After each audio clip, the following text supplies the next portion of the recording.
page 28, question 48. Thanks. Now, let's write this out, okay? What's the general formula for any quadratic equation? X squared plus plus c. Again, with the same two lads in the class. That's can we all get everyone answering, okay? As we keep repeating these things. Okay, right, we have 3 lads. We're up to 3, right? Okay, get repeating these, we're learning better. Okay, so what goes first? 9x squared. 9x squared. Minus, okay, careful there. I nearly wrote plus by mistake. So it's minus 10. This is unusual, lads. Why? What do we usually get a number here in front of the x, don't we? Yeah. But we do have a number there. It's 1. Yeah. Okay. So our first step is A, B, and C. No, because this is type 2. Sorry, look. Yeah, it's type 2. Why is it type 2? There's a number in front of the x squared term. There's a number greater than 1 in front of the x squared term. Okay, so that's type 2, so that means AC Milan method. Does it always have to be AC Milan method? I think that's just going to work out the best for all of us if we use that. Yeah, we might as well just buy into that system. As you get better, you might be able to think of it on your head, but... Are you able to do a type 1 as a type 2 now? You can, but it's a bit more complicated and you're more likely to make mistakes, so I think you're better off staying with type 2 and splitting them up. For now anyway, Mark. As you get better, you might be sorted. Okay, so we list them. A is equal to, 9. B is equal to, and C is equal to. So A is 9. B is minus 1. Minus 1. Because remember, if we don't put a number for the x, there actually is a 1 there, isn't there? Yeah. And that's a minus 1. If you leave out that minus, we're in a lot of trouble, lads, okay? And then what's C? Minus 10. Excellent. Never leave a sign behind. Very good, right. Okay. Sorry? Because if you've... That's... So, like, say, for instance, I told you you had an apple. How many apples did you have? If I told you you had an apple, how many apples would you have? 1. Okay? So, that's this, you wouldn't write 1 apple. You'd say an apple. Not to cancel, no. It's just that if there's nothing in front of the x term, it means there's a 1 there. There's one of those terms. No, I know that. Yeah, that's it. Why did you put minus on there? Because there's a minus there, look. Oh, sorry. Yeah.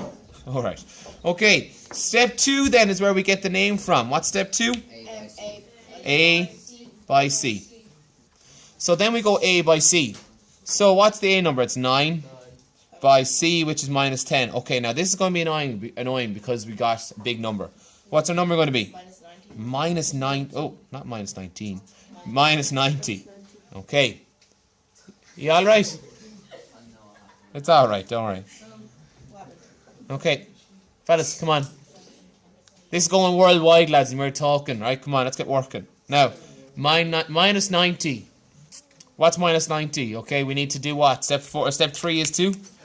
The factors of that. Now, we're going to be smarter this time, guys, and we're going to think about what answer we're hoping to get. What answer are we hoping to get? Minus 1. We're going to just put that to the side there and keep that in mind. Okay, I think this is going to be very quick. So, if it's a negative number, one of the factors has to be minus and one of the factors has to be positive. So, let's go minus 1 by 90. Minus 2 by 45. Now, there's loads of these, isn't there? All the way down. Anyone have any idea what the answer actually is? What factor actually works? 9 by minus 10.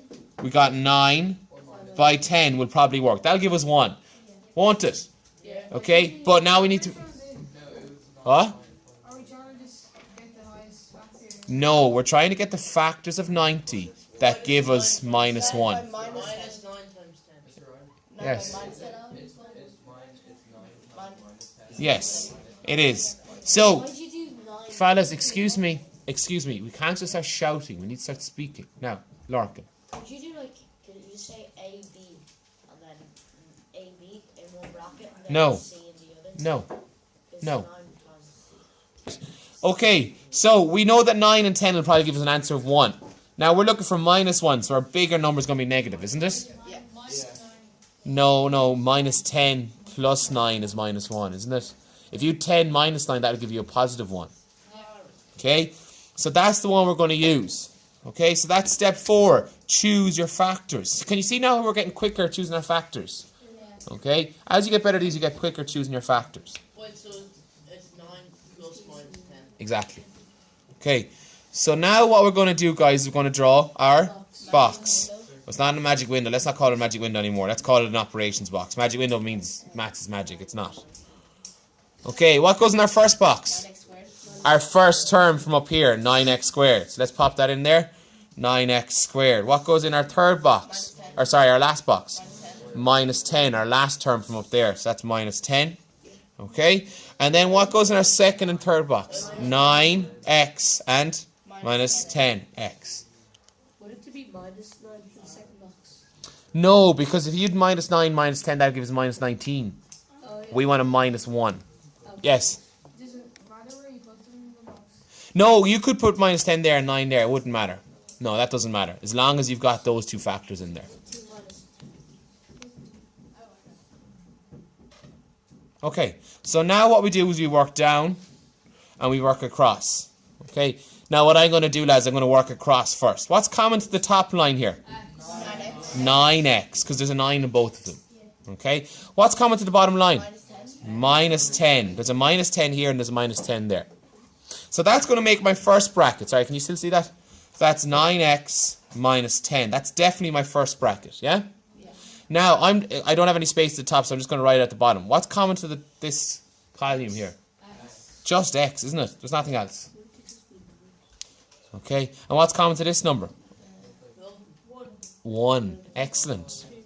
There's a 1, because 1 will divide into both of those numbers. Very good. So it's 1x. Can you divide 9 by 1? Yeah. Yeah. Can you divide 10 by 1? Yeah. So 1 is the highest common factor. 1 is the highest common factor of all numbers. Yeah. It's the highest. So, yeah, well, it's a factor of all numbers. You're right, sorry. Probably, yeah, yeah. So it's going to be x plus 1. Okay, we'll do another one of those now in a second, lads.